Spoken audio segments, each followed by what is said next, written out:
अजित पवारांनी दिलेल्या इशाऱ्याची वादात अडकलात तर मंत्रिपद गमावून बसाल अशी तंबी अजितदादांनी त्यांच्या मंत्र्यांना दिल्याची माहिती सूत्रांकडून मिळते। सगळेजण अलर्टवर आहे, गडबड करू नका असंही अजितदादा बोलल्याची माहिती मिळते।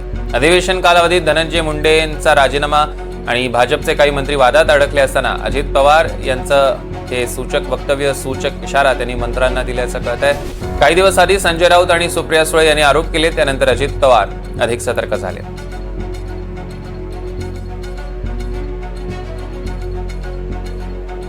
दरम्यान विजय वडेट्टीवार आणि जितेंद्र आव्हाडांनी यावरनं अजित पवारांना काय टोला लगावलाय बघूया।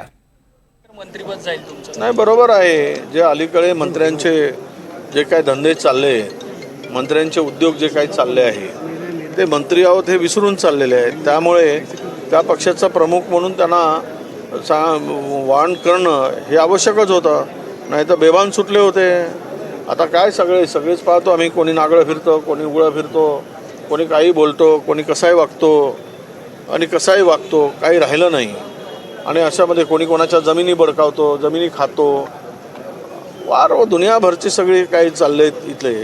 तर त्यामुळे मंत्र्यांनी किमान या राज्याचे तुम्ही ट्रस्टी आहात, तुम्हाला निवडणूक या सरकार म्हणून निवडल्यानंतर तुम्ही सामान्य जनतेचे ट्रस्टी म्हणून काम करतात।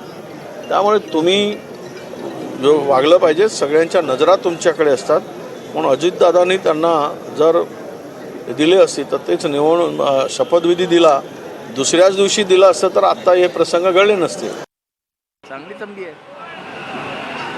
नर्सिंग कॉलेजचा व्यवहार झालाय। महाराष्ट्रामध्ये 500 नर्सिंग कॉलेज देण्यात आलेले आहेत।